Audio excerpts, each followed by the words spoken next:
Ce podcast spécial du temps des fêtes vous est présenté par nos 3 commanditaires, ranchbrand.ca pour les meilleurs vêtements de country au Canada, Ready for Canada pour toutes vos demandes en matière d'immigration et TLF Dessin, concepteur de pièces dans le domaine de la construction.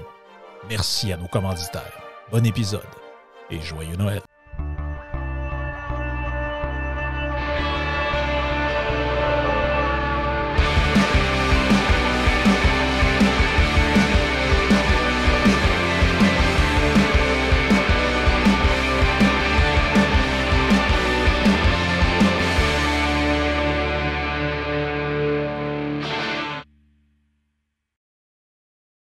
Yann et Frank, pendant le temps des fêtes, on vous le dit, on fait des entrevues, on fait des podcasts spéciaux intemporels.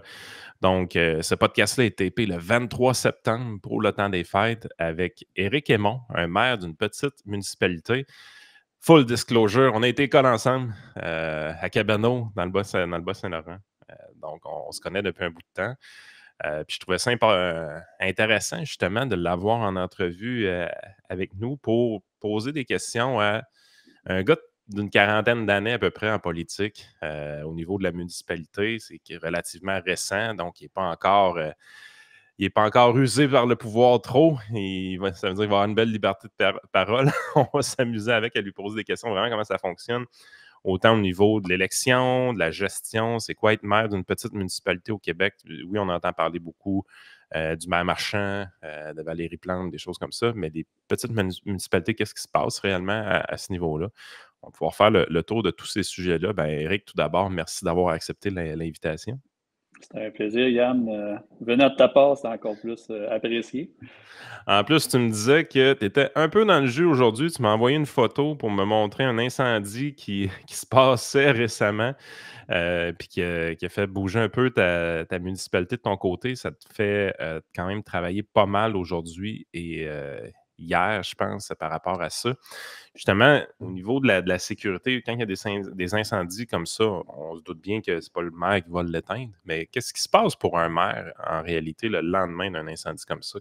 C'est quoi le rôle que vous avez à jouer? Quand on a un incendie de cette ampleur-là, au départ, c'est que c'est pas la journée suivante, c'est la journée même qui demande des énergies. J'ai été contacté à 5h15 du matin environ pour me déplacer parce qu'on a ouvert l'hôtel de ville pour que les gens qui étaient évacués, parce que c'était quand même d'une rare violence, on a évacué quand même quelques maisons. Ça prenait un lieu pour que les gens puissent venir se réfugier. Quand même à 5 heures du matin, hier, on parlait quand même d'un 12 degrés, ce qui n'est pas 10 degrés, 12 degrés, ce qui n'est pas facile non plus avec des bébés.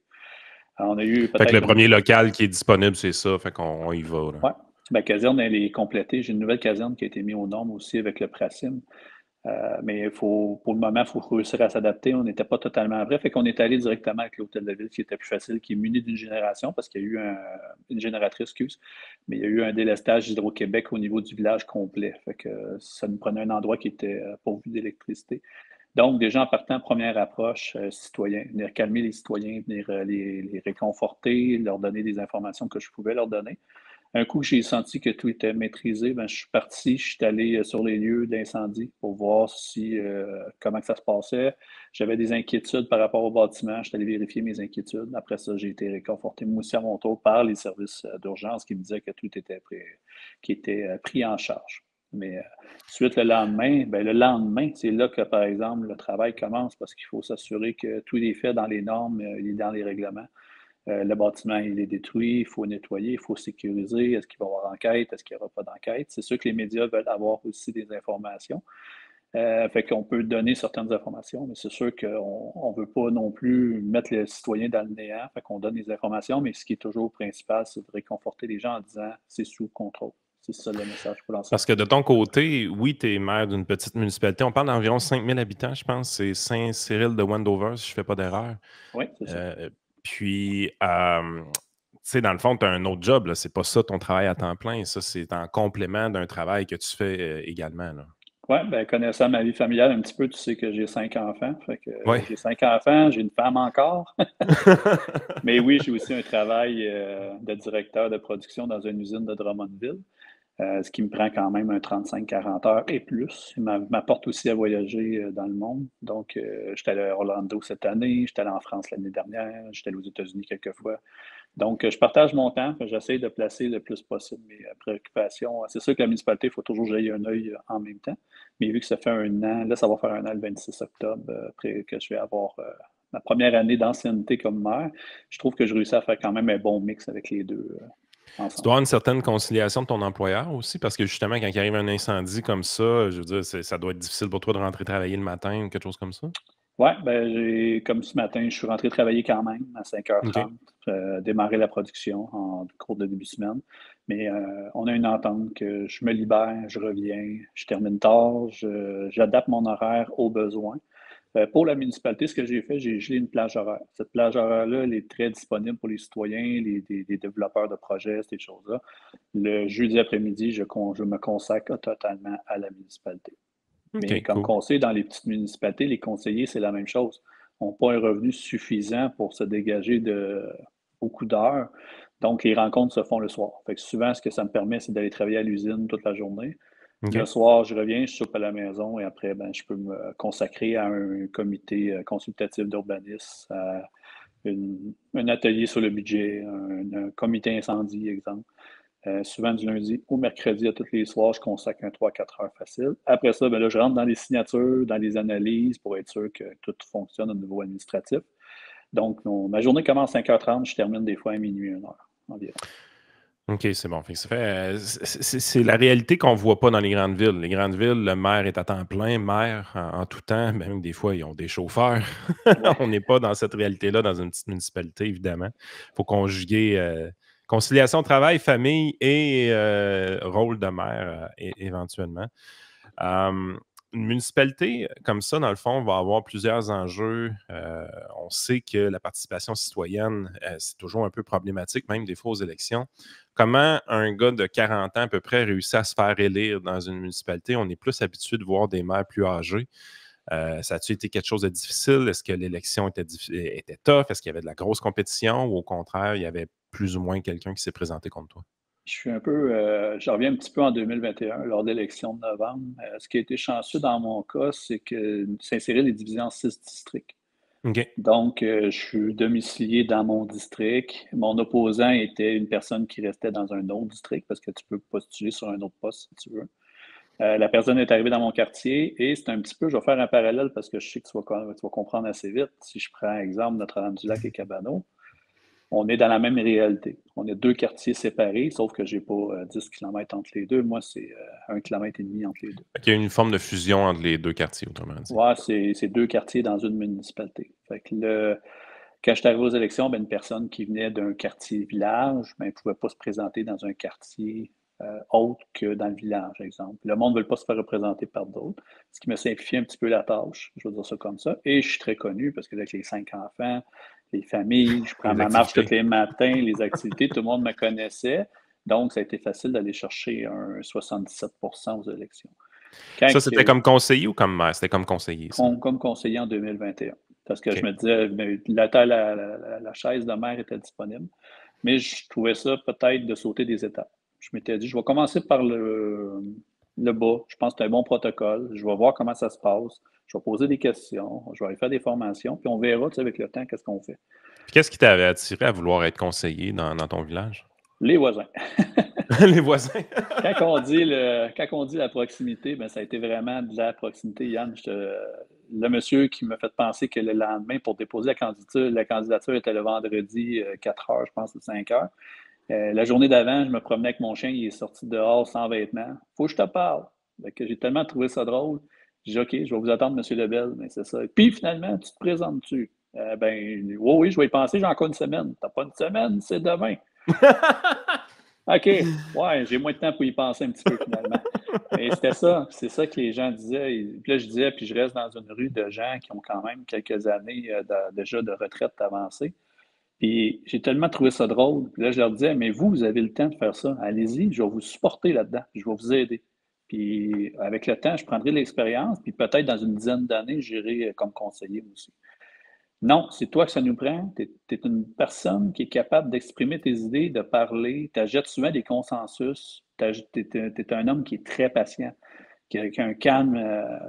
C'est sûr que j'ai changé beaucoup avec les années, vu que tu connais mon passé, mais je suis rendu une T'as pas tout le temps personne. été calme de même, on va dire C'est ça ça. comme ça. Mais aujourd'hui, j'ai appris à travailler sur moi-même. J'ai appris à concilier mon tempérament. Mais je me rends compte que, tu sais, je voyais que les gens, qu'est-ce qu'ils voulaient dire à la fin. Donc, j'ai décidé de foncer tête première là-dedans et dire, OK, sans le support de ma femme, j'ose le dire aussi, ma femme était contre l'idée. Elle dit, Eric, tu n'as pas le temps, tu es déjà super occupé. Et je faisais aussi j'étais en train de faire un cours au collégial en génie industriel Ouais. en même temps. Donc, la première année de mon mandat, j'ai fait mon 40 heures à l'usine comme responsable de maintenance. J'ai fait mon AEC en génie industriel à Victoriaville en même temps, ce qui est à peu près 50 km de Saint-Cyril. Puis, je me suis impliqué comme conseiller municipal. Donc, la charge de travail, elle était épouvantable, mais il me Et 5 restait enfants, là. 5 enfants, les activités, le patin, mon gars joue au hockey, ma fille veut faire de la piscine, beaucoup d'activités, beaucoup de choses. Mais aussi, il ne faut pas oublier la femme qui est à la maison, qui veut aussi, qui travaille à temps plein, mais qui veut une activité elle aussi. Fait que là, tu te dis, OK, ben, on essaie de partager avec tout le monde. Ça a été très compliqué la première année. Quand j'ai été diplômé après ça dans mon génie industriel, ça a calmé le jeu un petit peu, ça a été moins pire. Sauf que jusqu'au jour que le maire de la municipalité a démissionné, j'ai dit, bon, la chance est là. Est-ce que je la prends? Je la prends pas. Les commerçants ont commencé, il y a des commerçants qui ont commencé à m'appeler, des gens qui me voyaient aller au niveau de la municipalité. J'ai eu des menaces positives, qu'on peut dire aussi. T'es mieux d'y aller, sans ça, toi aussi, tu te fais sortir. Je vais dire ça de même. Tu sais, j'ai eu beaucoup d'appels, je veux dire. Puis je me suis dit, ben, si c'est pas moi, pourquoi ça serait un autre? Pourquoi pas moi? Ça fait déjà 2 ans que je le fais. Bon, je veux m'essayer. Puis de toute façon, c'est pas ma job primaire. Fait que si j'aurais perdu mes élections à ce moment-là, ben, je me serais dit, ben, OK, si la personne est meilleure que moi, tant mieux. J'aurais fait mon possible pendant les 2 ans que j'avais servi la municipalité. Puis moi, je vais continuer ma vie professionnelle, j'ai pas de problème. Puis même si tu n'es pas natif de Saint-Cyril, parce qu'on a toujours l'impression dans ces villages-là que ça peut être problématique. Tu sais, j'ai resté longtemps à Saint-Anselme, mon côté, un village de 3500, 4000 habitants. Des fois, je niaisais, puis je dirais, mettons, je me présenterais. Ma blonde, elle me disait tout le temps, ils ne connaissent pas ton grand-père, oublie ça, là, ça n'arrivera pas. Ça reste que tu viens d'un village comme Notre-Dame-du-Lac. Tu étais à peu près 2000, 2500 habitants dans ces coins-là. Moi, j'étais à Cabano, juste à côté, qui était un 4000 habitants peut-être. C'est des réalités, même qu'on connaissait, veut pas, là, de notre côté, ce type de village-là en l'ayant vécu quand on était jeune. Je veux dire, Notre-Dame-du-Lac, oui, c'est dans le Bas-Saint-Laurent, oui, il y a des choses qui sont différentes, mais pas tant que ça par rapport à Saint-Cyril. Sûrement, il doit y avoir beaucoup de ressemblances. Il y a beaucoup, beaucoup de ressemblances. Tu as raison là-dessus. La seule chose que j'ai pu remarquer, ben, tu sais, j'ai déménagé quand même en l'an 2000. J'ai même pas terminé mon secondaire 5 à Cabano. Je suis parti sur mon secondaire 5. Ce que j'ai eu la chance de faire, c'est que j'ai vécu dans les deux quartiers de Saint-Cyril. J'ai resté dans le milieu, dans le village et dans l'autre quartier. Donc, ce qui m'a permis de connaître beaucoup de gens. Tu le sais, j'ai beaucoup d'entre-gens, j'adore les gens, j'adore le monde, j'ai tout le temps aimé discuter. Donc, je m'implique avec les gens, j'aime ça connaître leur vie, leur histoire. Donc, ce qui m'a permis aussi de connaître les deux réalités des deux quartiers. Donc, en force de parler avec les gens au parc, à la patinoire dehors, avant d'être conseiller, j'ai fait la patinoire extérieure 3 ans. Ça a été tout le monde sait c'est quoi faire ça, mais jusqu'à 1 h du matin à la rosée pour les gens du quartier, moi, ça me faisait plaisir de voir ça. D'entendre les gens dans la municipalité dire lui, il a en crime l'affaire, c'est un travaillant, c'est un vaillant, ben c'est ça, c'était ça ma vie avant dans le Bas-Saint-Laurent, ça a tout le temps été ça. La vie n'était pas facile, puis c'est pas tout le monde qui l'avait facile dans ces coins-là. J'ai toujours gardé la même mentalité. Il faut être travaillant dans la vie, puis il faut réussir à avancer. Donc, à chaque fois que j'entreprends une chose, de un, il faut être bien informé, bien développé, puis bien réalisé. Puis à la fin, il faut regarder puis faire un rétroactif sur qu'est-ce qu'on a fait. Puis depuis que j'applique cette formule-là, Yann, c'est la clé du succès. J'ai tout le temps réussi à faire mes projets. Puis à ça, à la fin, c'est un non, mais au moins, on sait pourquoi le non. On sait capable de le retravailler pour réussir à amener peut-être dans un autre futur projet, mais le réaliser complètement, parce que le petit quelque chose qui manquait, bon, on ne passera pas à côté d'une deuxième fois. Si on regarde Saint-Cyril, dans le fond, c'est une municipalité qui est quand même assez près de Drummondville. on peut penser, puis là, j'y vais vraiment, là, je ne ferai pas semblant de connaître ton coin, là, c'est loin d'être le cas, là. Mais on doit se douter quand même, en étant situé comme ça, entre Québec et Montréal, que sans vivre de l'étalement urbain, on doit commencer à relooker un peu les citadins de la ville, des endroits comme ça pour dire, écoute, une maison de retraite, ça peut être intéressant. On doit vouloir essayer de venir s'établir dans des endroits comme ça où est-ce qu'il y a juste assez de services, mais en même temps, beaucoup de tranquillité pour venir passer ces vieux jours. Je me doute que c'est une population qui doit être en croissance un peu de ton côté. Oh oui, là, là, on est en train d'exploser, je veux dire ça comme ça. Juste cette année, en valeur de permis, je suis passé de 3,5 millions à 7,6 millions à 8 mois. On est présentement au Ça a mois de doublé, là. septembre. Oui, puis il me reste encore 4 mois. Aujourd'hui, j'ai annoncé un projet de 190 logements, OK. dont le premier bloc va être dans l'année qu'on est présentement, parce que le permis est en train de se faire délivrer pour construire. Mais j'ai encore plusieurs projets sur la table. L'avantage, c'est qu'on est encore en possession On est la municipalité qui a le plus de zones blanches en possession présentement dans la MRC de Drummond, à OK, part qu'est-ce que ça veut dire, Haute-Drummondville. ça? Ça me permet, c'est de développer. C'est Parce des qu'une terres zone qui sont blanche, c'est quoi en réalité? prêtes à construire. On va dire ça comme ça. OK. Pas besoin d'autorisation, elle est déjà prête à être montée, à être développée, lotie et bâtie. Donc, ce qui est le fun, c'est en ayant encore, j'ai deux très grandes zones blanches qui peut Ça vient d'où, rajouter. ces zones blanches-là? Dans le fond, comment tu fais pour avoir des zones blanches, autrement dit? C'est dans le schéma d'aménagement de la MRC, on va souvent aller donner des terrains. Fait que dans ces zones-là, je suis chanceux parce que c'est des zones qui ont été développées il y a plusieurs années. Donc, aussi qu'aujourd'hui, changer une terre agricole en zone blanche, c'est très difficile. Processus d'approbation au niveau d'étalement urbain, comme tu disais, les orientations gouvernementales en aménagement de territoire, la CPTEQ, c'est long, c'est coûteux et tout va avec. L'avantage qu'on a, nous, aujourd'hui, c'est qu'ils sont déjà prêts à construire. Donc, OK. pendant ce temps-là, tu dis, OK, un terrain, un promoteur, des services, un aménagement, des études environnementales et là, j'y vais vraiment grosso modo, là, rapidement, là, mais c'est sûr que c'est un petit peu plus compliqué, mais boum, on a 1000 portes à construire demain matin. On voyait, par exemple, qu'au niveau de Montréal, ça devenait extrêmement difficile de délivrer des permis de leur côté. On hésite tout le temps à savoir si c'est-tu volontaire de la part de la mairesse. C'est tout le temps un peu fucké un peu. Mais là, si tu arrives dans une municipalité comme Saint-Cyril, on a des zones blanches, tu trouves un promoteur pour un projet qui fait du bon sens. Est-ce qu'il y a de la difficulté à obtenir ces permis? Es-tu capable de faire ça vite? Le staff, c'est au niveau de l'appareil administratif, évidemment, que ça se Ouais. passe. Est-ce que c'est possible encore en 2024 d'aller vite dans l'octroi de permis sans skipper des étapes? Je vais prendre mon dernier projet de 190 logements, Yann. Ça nous a pris moins d'un an faire le projet complet. OK. C'est très, très rapide, mais j'ai mis j'ai mis mon appareil municipal à 100% sur ce projet-là. Je veux dire, c'est sûr, ils ont fait d'autres choses, mais le projet numéro un sur la table était ce projet-là. Donc, on voulait le favoriser. On sait aussi qu'au niveau des taxes municipales, on a eu un petit problème quand j'étais arrivé en poste. Il y avait un creux budgétaire que je n'avais pas anticipé. Assez même qui m'a fait douter de ma présence comme maire dans la municipalité à me dire ça me tente-tu de régulariser la situation ou j'ai pas assez d'énergie pour le faire. Finalement, j'ai sauté, comme j'avais dit, tête première dans le poste. Je me suis impliqué, étant émotionnellement que physiquement, dans ce dossier-là, parce qu'on sait aussi que les citoyens veulent des résultats. Fait qu'on on a réussi, je veux dire on, parce que c'est vraiment l'appareil municipal avec moi qu'on a réussi à faire le ménage dans les livres, réussir à retrouver l'histoire de Saint-Cyril, je veux dire ça comme ça.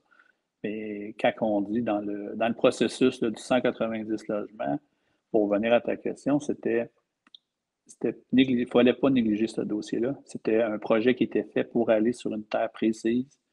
Les dimensions étaient bonnes, pas de voisins, pas de contraintes. Je pense qu'on avait cinq dérogations mineures, je vais dire ça comme ça rapidement, qui venaient contrer un petit peu le projet, mais super facile à régler. C'est tellement le fun que ça tombe dessus. Là, présentement, il me reste les deux grandes zones. Les deux grandes zones, il faut se le dire, c'est des zones qui sont privées. C'est des terres privées.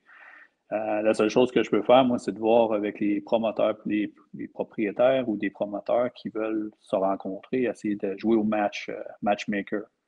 matchmaker ou de dire, ben vous, madame, qu'est-ce que vous voulez faire avec votre terrain? Voulez-vous le vendre? Voulez-vous le céder? C'est quoi votre vision de l'avenir là-dedans? Parce que c'est sûr que quand une municipalité se ramasse avec plus de développement puis que ces zones-là sont attribuées, peuvent venir freiner ta croissance aussi. Oui, exactement. Si on les conserve et qu'on ne fait rien avec, ben on ne peut pas en avoir des nouvelles. Puis à date, comment ça se passe? As-tu beaucoup d'entraves avec le gouvernement provincial ou tu trouves que tu as quand même une belle liberté d'action? Moi, ce que j'aime, c'est que j'ai une très belle. Moi, mon député, c'est M. Sébastien Schneeberger. Puis on a M. Lamontagne. C'est la particularité de Drummond. Drummond est scindé comme en deux comtés. On a l'appui aussi de M. Lamontagne qui est très présent. Les deux députés sont très présents dans les comtés un de l'autre. Tout ce qui touche la région de Drummond se promène. Ils ne font pas « Ah non, la ligne, elle est là, le projet est dans la rue suivante, moi je ne vais pas ». C'est vraiment un beau partenariat entre le ministre Lamontagne puis le député Schneeberger que j'adore particulièrement parce que quand on a des projets ensemble ou des discussions, ce que je trouve le fun, c'est que c'est quand même assez limpide. Ils savent que je suis un maire qui est en début de carrière. Fait que j'adore la collaboration que j'ai avec eux dans tous les dossiers. J'ai eu des questions. Je suis allé rencontrer aussi Mme Lamontagne à Québec. Excuse la forêt, excusez, je l'ai baptisé solide. Je suis allé rencontrer, j'ai demandé une rencontre avec Mme Laforêt, le ministère des Affaires municipales, pour quelques questions rapides dans les couloirs du Parlement. D'une très grande générosité, d'une très grande gentillesse. Elle a pris, c'était supposé être 5 minutes, mais je dirais que ça allait plus tourner aux 25-30. OK. Pour m'expliquer 2-3 dossiers. J'avais plusieurs interrogations pour elle, tant régionales que locales pour moi. Elle a pris le temps avec son attaché politique de répondre à mes questions. J'ai adoré ce bout-là. Quand on dit des fois, il y a des ministres ou des députés qui sont moins disponibles, à date, dans mon cas, j'ai été quand même très bien servi. Ça, c'est au niveau politique, puis au niveau, je te dirais, plus administratif avec le gouvernement, comment ça se passe avec les fonctionnaires quand tu veux faire des développements. Je veux dire, on a l'impression que dans des municipalités comme Saint-Cyril, le développement est encore quelque chose de possible, alors que c'est un peu plus sclérosé dans les grandes villes. Est-ce que tu sens quand même de la résistance pour des projets ou vu que c'est zoné blanc, tu te casses pas la tête puis ça avance? Non, même pas. Ils sont même partenaires. Ils viennent nous renseigner assez rapidement. Quand on fait affaire avec les bureaux locaux du ministère des Affaires municipales, tu as une réponse. Je pense que le plus longtemps que j'ai attendu, c'est une journée, puis la dame est en congé maladie. Tout le temps que j'ai appelé, j'ai une réponse dans la journée. Si ça ne fait pas, un petit courriel, puis j'ai une réponse très, très rapide. Des fois, elle me rappelle, elle dit écoute, je te fais les lignes rapides, va voir telle loi, va voir telle chose, puis demain, on se reparle. J'ai un dossier urgent. Elle était en formation une journée, même chose. Elle m'a répondu quelques heures dans sa pause de formation pour me donner service tout de suite. C'est pour ça que j'ai pas eu de problème encore au niveau logistique, là, au niveau des administratifs municipaux. Fait que là, normalement, dans ton mandat, il resterait 1 an à peu près avant de retourner en élection, évidemment. Est-ce que tu sens que tu vas avoir un adversaire à la prochaine élection? Est-ce que tu abordes ça avec sérénité, cette élection-là, ou tu es quand même assez confiant que ça va bien se passer? Moi, je suis dans une période, je vais dire, on va dire en anglais, là, mais no stress. Comme je t'ai dit, je suis rendu calme, je suis rendu posé. Tu sais, j'ai mis beaucoup d'efforts depuis que je suis en poste. Je me dirais, de dire que je ne me représenterais pas, ça serait vraiment une menterie. Je commence à adorer ce que je fais. Je n'ai jamais pensé dans ma vie devenir un politicien ou devenir, quelle que soit l'ambition, mais est-ce que je peux même me permettre de rêver plus grand? Oui aussi, mais je vais prendre le temps de vivre encore le monde municipal sur un mandat certain. Pour avoir un mandat complet, là, je vais avoir vécu sur un restant de mandat, 2 ans, un mi-mandat, mais j'aimerais ça en avoir un 4.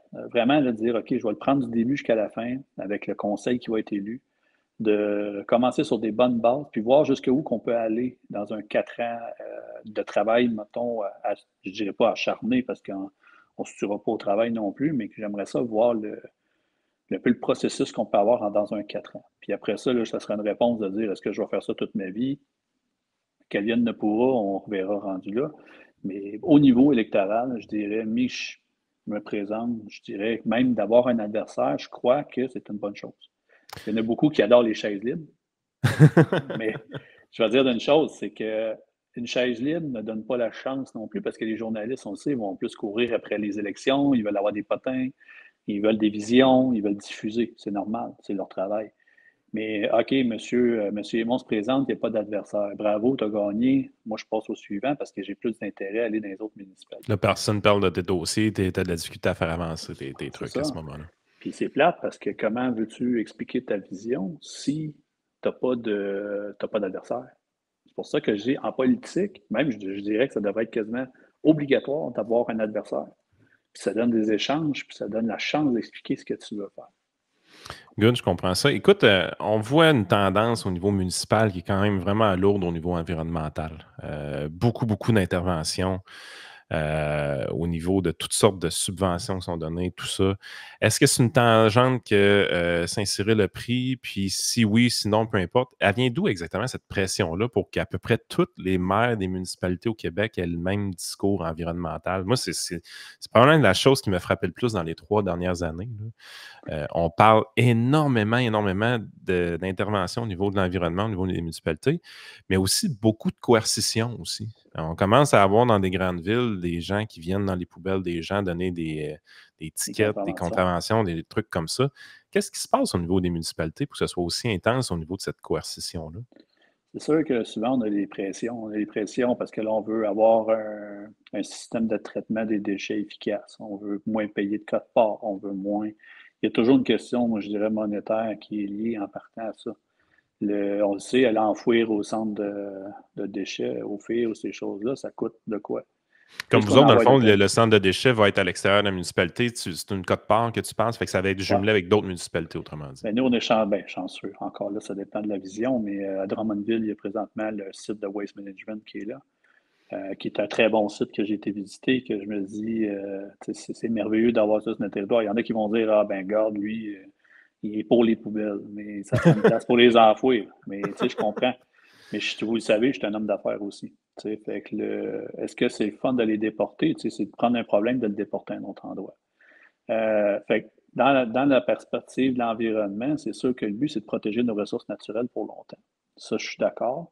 Mais comme j'ai dit aussi, ça a un coût. La personne veut protéger le territoire, c'est beau. Je n'ai pas de problème avec ça. Les terres agricoles, je suis pour ça aussi. Il faut se nourrir, il faut nourrir nos animaux, il faut nourrir notre population. Je suis totalement d'accord encore là. Mais d'aller là à dire on va faire du surprotection, je me demande à quel point, tu sais, un jour on atteint comme une espèce de breakdown qu'on va atteindre. Est-ce qu'on doit aller au-delà de ça? Est-ce que le rendement vaut la peine? Tu sais, si on met 3 millions, puis que finalement, le 5 qu'on est allé chercher, est-ce qu'il valait le 3 millions? Je me pose la question. Puis je pense qu'il va y avoir un jour, on va avoir des gens qui vont avoir à se poser une question aussi là-dessus. Mais tu sais, ça, c'est mon opinion personnelle. C'est pas une opinion de la municipalité qui s'engage là-dedans. Je suis toujours du côté réaliste. Mais Il y a une là à analyse dire, coût-bénéfice à faire avec ces mesures-là à un moment donné, puis tu as l'impression que c'est pas tout le monde qui a fait, autrement dit, là. non, tu sais, des fois, on veut parce que ça paraît bien ou on veut développer quelque chose, puis ces choses-là. Puis je trouve ça cool, tu sais. J'ai pas de problème avec ça. D'un sens, c'est logique. On veut préserver notre terre pour longtemps, on veut arrêter de surconsommer, on veut arrêter, mais on va aller un petit peu dans le sens d'Hydro-Québec. On parle d'Hydro-Québec parce qu'Hydro-Québec veut absolument faire économiser les gens. Le discours des quelques semaines avant ou quelques mois avant, c'est qu'on est en surproduction. Aujourd'hui, on est en manque. OK, parfait, mais la question reste toujours la même. Pourquoi le Québécois moyen consomme 4 fois plus une autre personne dans un autre État ou une autre ville ou un autre pays? On a peut-être une petite réflexion à faire encore là. Je ne dis pas chez nous, je suis à 12 degrés toute l'année, mais je me dis, au lieu d'être à 26, je peux être à 22. Tu sais, il y a des choses à aller faire, mais les Québécois sont surconsommateurs d'électricité. Peut-être qu'au niveau du sol, c'est la même chose. C'est une roue qui tourne. La surconsommation va emporter des surcoûts sur tout. Fait que, tu sais, quand on vient cibler l'environnement, est-ce que c'est vraiment un problème d'environnement ou une surconsommation? C'est là que je me pose toujours la question. Parce que dans l'industrie où je travaille, je vais le dire, je ne suis pas le gars le plus vert au monde. Je fabrique du plastique. Ah, fait que si vous me demandez ma perspective environnementale versus ce que je fais dans la vie, oui, on fait les plats les plus minces au monde, le moins d'impact possible. Je viens de signer une entente pour être ambassadeur avec Drummondville Économique, le pôle de développement économique de la région de Drummond. Je viens de signer une entente pour être ambassadeur avec eux. Donc, je crois à ce qu'on fait. Je crois qu'au milieu du plastique, on peut sauver. Mais vous me demandez à la fin, Éric, qu'est-ce que tu peux faire de plus? Mais je ne ferai pas des pots en terre cuite pour faire plaisir à tout le monde. Ben, exactement. Mon point de vue là-dessus, c'est que je vais continuer à faire des pots de plastique, mais je vais réduire l'empreinte environnementale au maximum en faisant du maillage industriel, en faisant des campagnes de prévention. Le recyclage, c'est important parce que tout ce qu'on fabrique, nous, est recyclable à 100%, mais on récupère seulement que la moitié dans les centres de recyclage. Donc, Puis, ça n'a aucun sens. une des choses qu'on voit beaucoup dans certaines municipalités, c'est que, bon, il y a une explosion des taxes municipales à beaucoup d'endroits. Ces hausses de taxes-là viennent choquantes un peu pour les gens. D'un autre côté, tu regardes au niveau des dépenses, puis tu te dis, tiens, on pourrait penser, par exemple, que c'est à peu près tous les coûts qui montent d'une manière assez uniforme. Finalement, tu grattes un peu, puis tu te dis, non, pas tant que ça. Il y a beaucoup de hausses de coûts qui vont sur le service de la dette pour plusieurs municipalités.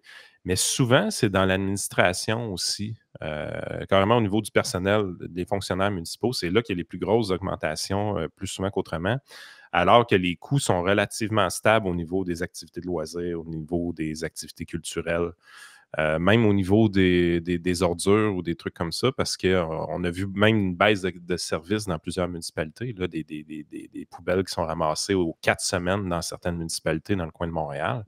Ben, pas Montréal, mais en banlieue de Montréal. Là, à un moment donné, là, tu dis à peu, là, on ramasse mes poubelles aux 4 semaines, les taxes augmentent, puis où c'est qu'elle va l'argent? Une petite municipalité comme Saint-Cyril, on s'entend, on a plus de contrôle sur le budget. On connaît, quand on voit la ligne des salaires, on connaît les gens par le nom. C'est quoi le plus grand défi au niveau budgétaire dans les prochaines années pour une municipalité comme Saint-Cyril? Ben, moi, je suis un petit peu chanceux là-dessus. Comme je te disais, je suis en développement présentement. Donc, j'ai beaucoup de nouveaux sous qui rentrent au niveau de taxation. Ce qui est à faire attention, c'est comme je te disais tantôt, tu sais, tu arrives un jour à te faire une étude. Il faut suivre. Moi, je me suis toujours posé la question, on développe, mais à quel prix? Parce qu'un jour, il faut arrêter. Bien, c'est soit tu décides, tu continues à développer ou tu arrêtes. Parce que si tu dis, OK, je vais rajouter 50 personnes, bien 50 personnes, là, c'est le fun parce que c'est 25 portes. 25 portes, mettons, on va les mettre à 3000 chacun. Oh, wow, je suis super content. Tu sais, ça me donne un 75 000 qui rentre, mettons. Wow, j'ai 75 000 qui viennent de rentrer. Hey, on est tous contents parce que c'est une nouvelle rentrée d'argent. Moi, je ne suis pas totalement d'accord parce que ton 75 000 va peut-être te coûter, exemple, tu prenais l'exemple des ordures. Bien, le 25 portes que tu as rajouté, ta run d'ordures, tu n'es plus capable de la faire parce qu'il te manquerait un camion. Bien, on vient de rajouter un camion. On vient de rajouter un travaux public parce qu'il faut qu'il ait fait la pelouse ou les boîtes à mal. Je donne des exemples comme ça, mais des fois, il faut se poser toujours la question, est-ce que le 25 portes vaut la peine? Est-ce que le 100 portes vaut la peine? Est-ce que le 1000 portes vaut la peine? Je ne sais pas si tu vois un petit peu la relation Oh que oui. je fais un petit peu. Mais souvent, il y a des gens qui vont dire, moi, une construction neuve, je suis content, je la prends. Mais il faut toujours se poser la question, c'est en industrie, on voit un peu la même chose. Souvent, je fais des parallèles entre les deux quand j'explique aux gens, parce que le gars vient me voir, il m'explique, il me dit, moi, je veux un projet. OK, c'est beau, je vais t'expliquer quelque chose. Moi, au niveau de l'industrie, j'ai 13 lignes de production. Demain matin, je peux en rajouter une. Je n'ai 14. Je suis super content, 14. Je roule à temps plein, mes employés ne manquent pas de travail, je suis capable de fournir tous mes clients. Je rajoute la 15e machine. Oh, un petit peu. Là, je viens de rajouter une RH, je viens de rajouter une comptable, je viens de rajouter peut-être une réceptionniste, un contremaître, 4 employés, puis ça va me prendre quelqu'un probablement au shipping de plus. Est-ce que ma machine supplémentaire vaut la peine ou non? Fait que souvent, les gens font un parallèle et disent oh, boy, OK, on ne l'avait pas vu comme ça. Fait qu'avec le temps, tu sais, quand on arrive, on fait des analyses un petit peu en parallèle, on va se dire, ben oui ou non. Moi, l'avantage aujourd'hui, c'est que dans le passé, j'ai été chanceux parce qu'il y avait une mairesse et d'autres maires qui ont passé et d'autres conseils qui ont vu le potentiel de Saint-Cyril, puis ont dit, OK, on va moderniser l'usine de traitement des eaux usées. Fait que OK. déjà là, en Donc, il y a une partant, capacité excédentaire, autrement dit. on va se mettre plus gros que qu'est-ce qu'on a de besoin. Puis en plus, on va se mettre confort, on va se mettre moderne. On va même accueillir les bouts de fosses septiques de toute la MRC de Drummond. Donc, ce qui est le fun, c'est que là, on l'a fait tourner à 70-80 de la capacité. On se ramasse quand même avec des sous qui rentrent. Elle est utilisée. Ça ne coûte pas moins cher à la faire tourner parce qu'on a des sous qui rentrent, comme je t'ai dit. Mais l'avantage, c'est qu'on est capable de se développer. Fait demain matin, même si je rajoute 100 portes, je suis capable d'en prendre encore, j'ai aucun problème. Mon problème, dans le passé, était que Saint-Cyril n'était pas desservi. Elle était par des puits municipaux. OK. Les puits municipales ont atteint leur capacité. C'est ça qui breakait le développement de Saint-Cyril. Sauf qu'il y a eu une entente il y a 2 mandats environ, je dirais, avec la ville de Drummondville pour nous desservir en eau. Oui, ça coûte quelque chose, mais oui, le jeu en valait la chandelle. L'exploitation, le développement d'aujourd'hui est dû à l'eau potable qui est desservie. Pas avoir eu ça, Saint-Cyril serait encore à 3500, 4000 personnes maximum. C'est ça qui a débloqué, autrement dit, Ouais. la capacité d'aller là. Puis justement, ça te fait-tu réaliser de ton côté, il faut avoir une vision un peu plus à long terme quand on est maire. Donc là, tu arrives en cours de mandat, tu règles les dossiers un peu au jour le jour, régler même un incendie à matin, et ça ne peut pas être plus quotidien que ça comme tâche. Si tu as à regarder, tu dis, OK, je vais faire un vrai mandat de 4 ans éventuellement, peut-être un deuxième mandat de 4 ans ensuite, un genre de 8 ans comme maire. Tu dis, qu'est-ce qui pourrait te permettre de faire de quoi le fun dans ta 7e, 8e année? Je veux dire, c'est des graines que tu dois planter aujourd'hui, autrement dit. Ouais. C'est-tu vers justement le développement domiciliaire que tu voudrais aller, faire venir des entreprises de ton côté, augmenter l'attrait en termes de loisirs, de culture? Les vrais projets de long terme qui seraient intéressants pour Saint-Cyril, comment tu les vois à peu près? Bien, de un, moi, j'ai ciblé les besoins. Il faut toujours cibler nos besoins à la base. Ça, c'est ce qui a été mon premier travail, mettons. J'ai regardé ce qu'on avait sur le territoire, j'ai regardé ce qui était à proximité, parce que, comme tu as dit, Drummondville est notre ville-centre. J'étais à moins de 5 minutes d'auto, à peu près. 5 minutes d'auto, ben, ça implique est-ce que je veux un IGA sur mon territoire? Est-ce que je veux un supermarché Super C? La réponse est simple, c'est non. Je n'ai pas besoin de supermarché central. J'en ai un à 10 minutes d'auto, donc super facile d'approche. Est-ce que ça me prendrait, parce que là, présentement, je n'ai pas de centre communautaire, est-ce que ça me prendrait un centre communautaire, par exemple? Ah, ben là, par exemple, attends un petit peu, là, on vient de prendre un bon dossier. Pourquoi qu'on n'en a pas? Ben, parce qu'il y a eu des décisions dans le passé qu'on n'a pas eu. Okay. Est-ce que ça serait serviable pour nous? Ben, avec la crise du verglas qu'on a connue début 2000, 90, fin 90, je veux dire, mais on a Moi, je pense que c'est ça. 97. Ouais, 97, on a maintenant des hivers qui sont très dérangés. Il fait chaud, il fait froid, du verglas, de la neige, on a de tout, donc on ne sait plus trop à quoi s'attendre. Le réseau d'Hydro-Québec qui suffit, mais qu'on ne sait jamais ce qui se passe. Nous, en plus, on est dans les lignes de transport sur notre territoire. Est-ce que ça peut venir nous réaffecter grandement? On l'a connu, les grands vents, les restants d'ouragan. Fait que là, j'ai dit, OK, centre communautaire, je casse la case, celle-là, ça me le prend. Est-ce que ça va me prendre, après ça, des industries? Parce que Saint-Cyril, présentement, n'a pas d'industrie. Ils ont des droits acquis, les industries qui sont là, mais je n'ai pas de parc industriel conformé. Est-ce que dans le futur, ça m'en prend un? Ben, peut-être. Je ne dis pas oui, je ne dis pas non. Est-ce que j'ai des terrains? Oui, au schéma d'aménagement, j'ai 16 hectares d'attribués que je pourrais essayer de développer. Donc, je me dis, OK, ça peut être une case envisageable. Je casse la case aussi. Au niveau sportif, on a une entente avec Drummondville pour tous les sports. Est-ce que ça vaut la peine de réinvestir dans un terrain de balle, par exemple? Non. Drummondville est en train d'en bâtir un à 9 millions, 7 millions, je pense, quelque chose comme ça. Donc, oui, ce serait le fun. Est-ce qu'on en a besoin? Pas Moins. vraiment. C'est ça. Fait que je fais toutes les études comme ça. Puis tranquillement, je réussis à me dire, OK, ça me prend ça, ça me prend ça. Maintenant, il faut regarder, parce qu'on sait qu'une municipalité de 5000 personnes ne peut pas se payer des équipements à 6-7 millions du coup. Non. Donc, le travail commence. C'est là la proximité des fois avec les gouvernements qui sont intéressantes. Est-ce que vous avez des programmes dans ce temps-ci qui sont sortis? Est-ce que vous avez des sous pour moi? Comment vous pourriez m'aider à réaliser mon projet? Parce que présentement, pour une petite municipalité, faire un projet soi-même, juste avec ses revenus de taxation, c'est quelque chose de pratiquement impossible. Là. C'est presque impossible. Je vais prendre l'exemple 2 surfaces de deck. Je sais pas si tu connais un petit peu le deck hockey. Bon, oui. 2 surfaces, une dalle de béton avec le fond en plastique puis les bancs des joueurs, on parle de 300 000 300 000 pour moi, ça représente. J'ai un budget j'ai un budget de 8 millions. Donc, à 8 millions, tu as 300 000 qui viennent hypothéquer pour 2 surfaces de deck hockey, ce qui est très, très dur. Je l'ai fait parce que je n'avais pas le choix. Sans ça, je perdais ma clientèle l'année dernière. Les surfaces avaient été négligées. On le fait. Mais ça vient impacter le budget pour 2 ans. On l'a immédiatement. C'est pour ça que cet exemple-là, il est quand même bon quand tu le sors parce qu'à un moment donné, au niveau de la petite municipalité, tu ne peux pas tout avoir.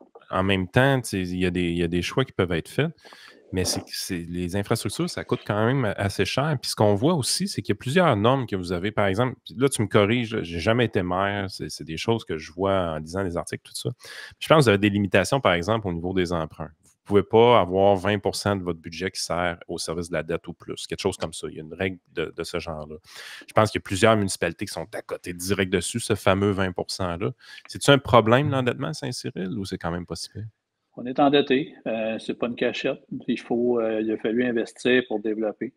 Mais tu sais, c'est un peu, tu connais la règle en étant un peu économiste aussi. Si t'en mets pas, t'en fais pas. Ça, cette règle-là, elle est vraie depuis des années et des années et des années, puis cette règle-là va rester toujours vraie. Donc, pour avoir aujourd'hui un développement de 190 unités de logement, si tu n'amènes pas les infrastructures, c'est plate à dire, mais tu n'as pas de 190 logements. Ah, il faut que tu passes les égouts, il faut que tu passes l'aqueduc, il faut. Et voilà. Fait que c'est là que ça dépend. Tu sais, quelqu'un qui est à côté à son service de la dette, par exemple, mais qui l'a utilisé pour se moderniser ou se développer ou aller chercher quelque chose de bien pour son futur, moi, j'ai pas de problème avec ça. Mais à l'inverse, la municipalité, je ne peux pas donner d'exemple parce que je n'ai pas fait l'étude de toutes les municipalités au Québec, mais est-ce que toutes les municipalités se posent la même question? Est-ce que je me dois d'investir ou, je ne sais pas, moi, 10 millions dans un nouvel aréna? J'espère pour vous que vous aviez un bon club senior qui va vous rapporter beaucoup d'entrées et qui va vous faire vendre beaucoup de poutine. Parce que vous allez trouver ça long payé. C'est complètement déraisonnable. Mais si c'est des infrastructures pour le futur, mais tu sais, je donnais un petit peu l'exemple aussi des terrains. Il faut que tu sois engagé avec un entrepreneur ou quelque chose qui s'en vient. Si le 190 logements, nous, dans le temps, on parlait de 100 logements sur ce terrain-là. L'entrepreneur était sérieux, la municipalité a engagé les frais. Parce qu'on ne pouvait pas, cette année-là, il n'y avait pas de tech non plus. Donc, on n'a pas pu utiliser la tech pour réussir à faire des travaux. Oui, on les a supportés. Ça a coûté 170 000 je pense, pour prolonger le réseau, quelque chose comme ça. À 100 ou 270 000, je me trompe peut-être, là, mais je vois de mémoire, mais c'était 170 ou 270 pour aller chercher un 190 logements qui va nous rapporter. Donc, ce que j'explique aux citoyens, c'est oui, aujourd'hui, on va investir, mais demain, on va récolter. Et l'investissement avec tout ça bâti va être payé peut-être en 4 ans ou 3 ans. Oui, c'est ça. Donc, aujourd'hui, mon investissement, est-ce qu'il est bon? Oui. Mais en plus, on a doublé le nombre de portes. Au début, le projet était rentable sur un 3-4 ans. Aujourd'hui, le projet va être rentable probablement dans un moins de 2 ans. Et on a doublé les portes. C'est ça. Pour être capable de faire ça, ça prend une capacité excédentaire au niveau de tes infrastructures d'eau, au niveau des infrastructures d'égouts, des choses comme ça. Si tu as cette capacité excédentaire-là, oui, ça vaut la peine. Par contre, si ça t'impose d'ajouter une usine d'épuration, c'est là que tu mets le pied sur le break et tu dis attends un peu, il faut qu'on réfléchisse comme du monde, qu'on prenne la bonne direction. Oui, là, c'est là qu'il faut prendre vraiment le temps de prendre un recul avec notre conseil municipal. Puis, tu sais, des fois, les gens qui sont au conseil ne comprennent pas. C'est important de bien expliquer pour que tous puissent avoir la même version. Après ça, là, on est capable de faire commencer le projet, mais les tests environnementaux, il faut que tu les payes, les tests de sol, le développement du réseau, les entrepreneurs qui vont venir, il faut que tu les surveilles, la surveillance de chantier. Il y a beaucoup de sous qui vont avec ce genre de projet-là. C'est d'être prudent. Moi, c'est ce que je peux dire aux gens qui vont écouter, qui vont dire des fois, on ne comprend pas comment ça, ma municipalité ne fait pas le. Pourquoi qu'elle ne fait pas le lien? Pourquoi qu'on ne fait pas ça? Pourquoi moi, j'aurais fait ça? Il y a des raisons, des fois, en arrière aussi. Puis d'aller au conseil puis de poser la question se veut un bon exercice. Je ne dis pas d'aller confronter un conseil municipal, mais d'aller au conseil, poser la question se fait. Moi, j'adore répondre aux citoyens quand ils viennent. Puis si on ne les informe pas, je pense que notre job n'est pas fait. Ça se passe comment, justement, ces conseils municipaux-là? Y a-t-il beaucoup de citoyens qui viennent? Parce qu'à écouter certains ministres puis certaines conseillers, conseillères, c'est tout le temps le bordel. Les citoyens sont impolis. On a même eu besoin d'une loi. Puis là, il faudrait mettre des amendes. La grosse affaire. Alors qu'en réalité, quand ils sortent des vidéos, on voit souvent qu'on fait affaire avec des maires ou des conseillers qui sont parfois très arrogants aussi. Ouais. Fait que comment ça se passe, toi, de ton côté, dans ta municipalité? Ben nous, comme j'ai dit tantôt, on a eu un épisode plus noir là, au niveau de taxation. J'ai eu la confrontation avec les industriels et commerciales. Le niveau de taxe était vraiment élevé. Passer à me faire demander des entrevues TVA, SRC. J'ai refusé. J'ai carrément refusé. Ça ne donnait rien. De toute façon, ça aurait mis de l'huile sur le feu bien comme il faut. J'ai essayé de traiter la façon différente, mais quand même, le conseil était là. Je vais être honnête avec toi, il y a un conseil, je pense que c'est celui de février, confrontation totale, 45 minutes de réponses et questions avec les gens qui étaient fâchés, je comprenais. Mais je défends un conseil municipal. Je ne vote pas parce que je prends parole. Je suis comme le diffuseur de la municipalité. Je suis le visage de la municipalité. Oui, j'ai un droit de vote, mais j'ai 6 personnes en avant de moi qui avaient pris une décision. Donc, il faut que je défende la décision qui a été prise par le conseil municipal, ce qui est très important. Donc, à longue, quand on vient, là, c'est là, tu sais, ça dépend des gens, mais plusieurs m'ont dit, tu sais, j'avais même des gens qui étaient assis dans la salle, puis qu'à la fin du conseil, ils me textent, parce qu'ils me connaissent. Ils vont sur Messenger, ils m'écrivent. Je suis toujours pas d'accord avec ta décision d'augmenter les taxes, mais au moins, je suis content parce que j'ai eu une réponse. J'ai vu quel genre d'homme que tu étais. J'ai eu une réponse franche. J'ai eu plusieurs choses comme ça. J'ai même eu, wow, enfin un maire qui a une colonne. Mais je ne pouvais pas faire autre chose. Le budget a été approuvé, le budget a été déposé, il a été vérifié par le ministère des Affaires municipales. Puis Même si ça j'aurais voulu, arrive, t'es maire depuis quoi? Quelques mois seulement? Là, quand quelques mois seulement, quand on est conseiller, des fois, on ne voit pas les livres financiers de la municipalité. Nous, on va au bon vouloir de la directrice générale, de l'administration, du maire qui est en poste. Mais quand tu découvres un trou budgétaire de 800 000 exemple, qu'est-ce que tu fais?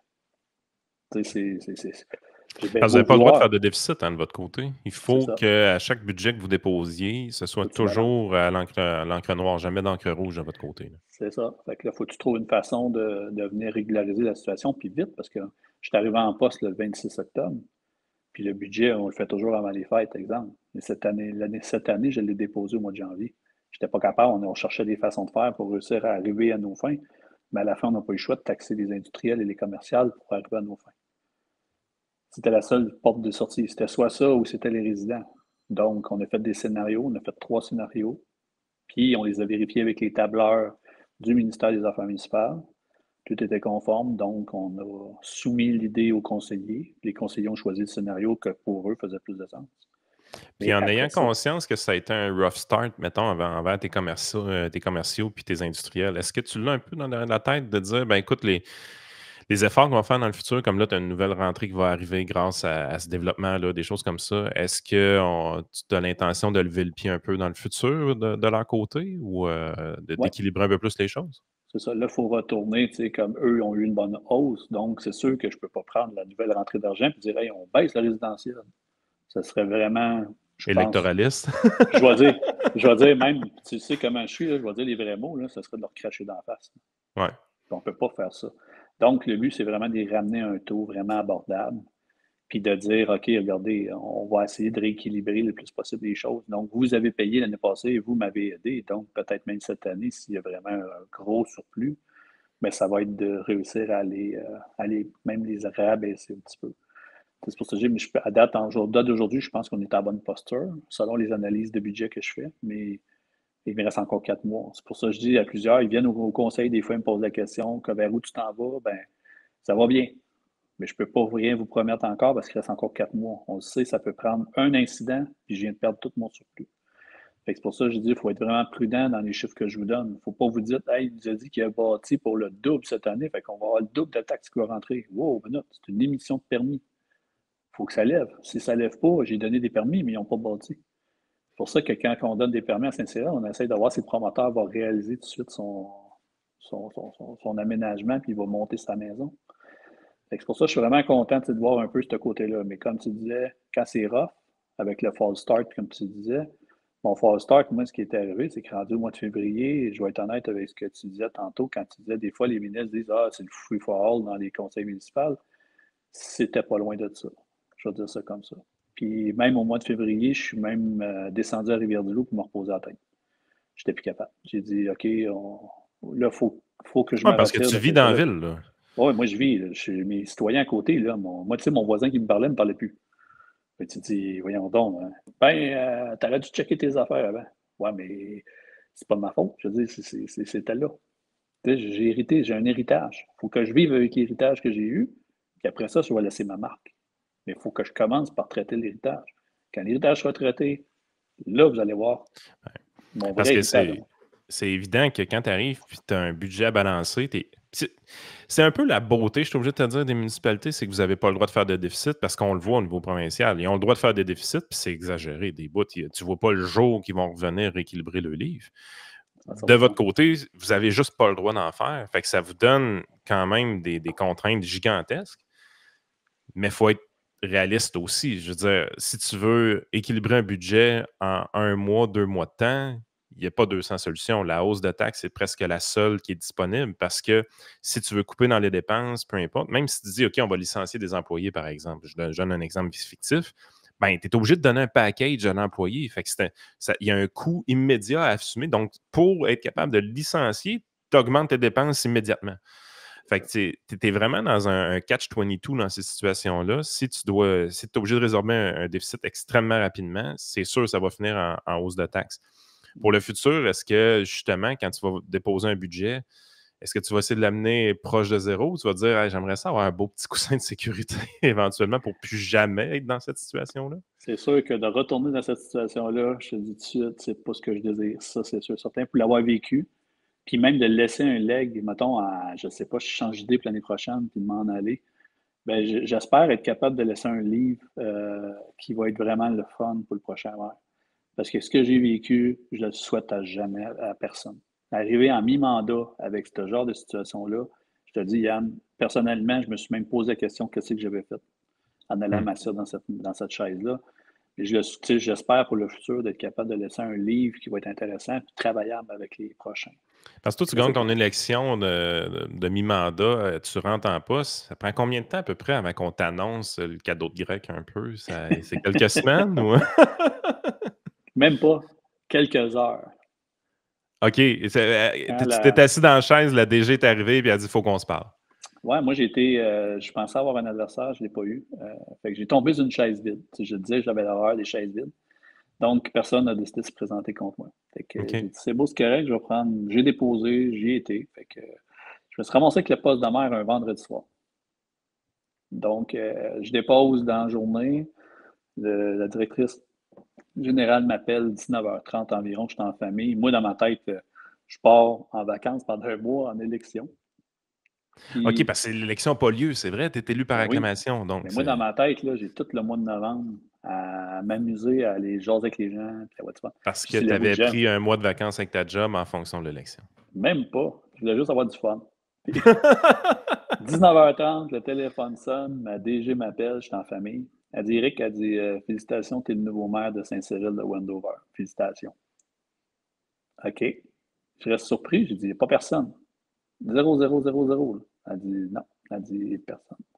Félicitations, tu es le nouveau maire acclamé de Saint-Cyril. J'ai dit, OK, parfait.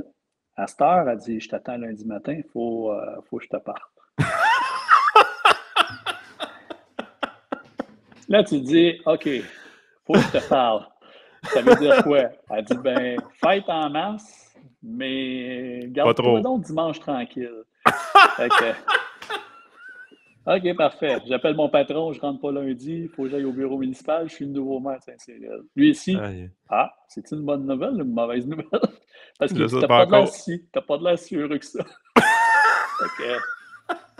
Je dis, OK, parfait, je vais y aller, mais je vais aller voir. Mais c'est pour ça que je dis, ça a pris quelques heures avant que je me rende compte du travail qu'on allait avoir à faire. Mais j'ai une très bonne directrice générale. Je vais dire ça comme ça. C'est une personne qui est très travaillante, qui est très forte, qui est allée dans des milieux difficiles au Québec aussi. Elle vient de la région de l'Outaouais. Okay. Elle a eu quand même des bons dossiers dans d'autres villes, des cas difficiles. Donc, je suis content. Mais elle a une grosse expérience au niveau administratif, travaillé pour aussi Sûreté du Québec. Donc, très intègre, très honnête. Donc, moi, c'est ce que je cherchais. Fait que je suis vraiment content de travailler avec une personne comme ça.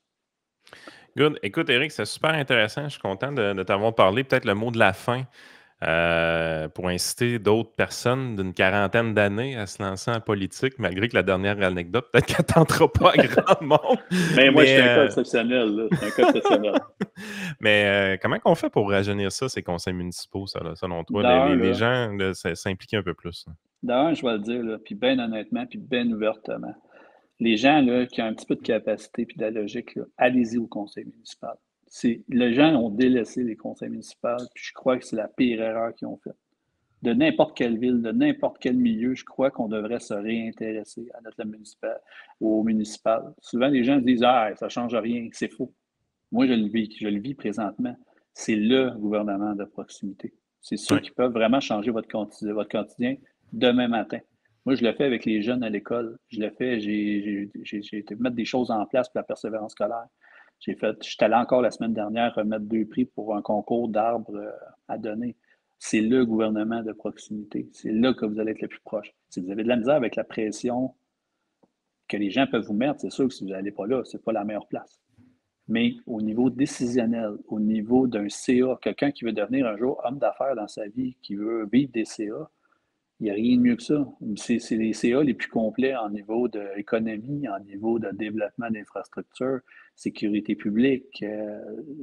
Écoute, je dois avoir pris un autre 10 ans d'expérience, je pense, dans ma première année, de manière de parler. Oui, c'est beaucoup de formation, mais c'est intéressant. L'UMQ, FQM donne de bonnes formations aussi. On n'est pas laissé à nous-mêmes. Ce que les gens disent, « Ah, tu t'en vas là, tu vas t'arranger avec tes problèmes », c'est faux.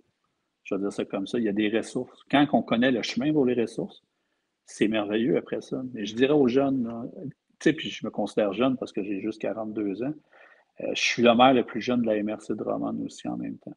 Il y en a un autre qui est un petit peu plus collé sur moi, je pense qu'il y a 46, 47, mais les autres sont plus vieux un petit peu, mais pourquoi pas? Je vais dire ça comme ça. Si on veut un Québec demain qui va être plus performant, qui va être en mode développement, solution, je me pose la question encore, pourquoi il y a des villes qu'il n'y a pas de jeunes qui s'intéressent? C'est important. Quand on commence après ça, il faut y aller, il faut comprendre comment ça fonctionne. C'est pas facile. Un coup qu'on comprend comment ça fonctionne, à ce moment-là, après, ça devient facile à comprendre l'appareil municipal.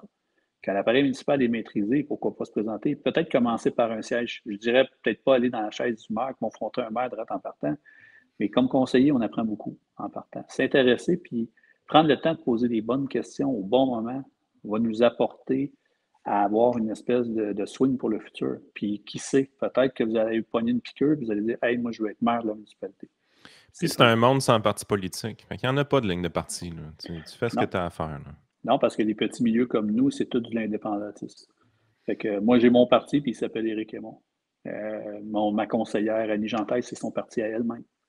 Donc, chaque personne est individuelle. Ça prend un tout, ça prend des consensus. Quand on est capable de discuter, puis on est capable d'arriver à travailler ensemble, là, on commence à avoir quelque chose d'intéressant.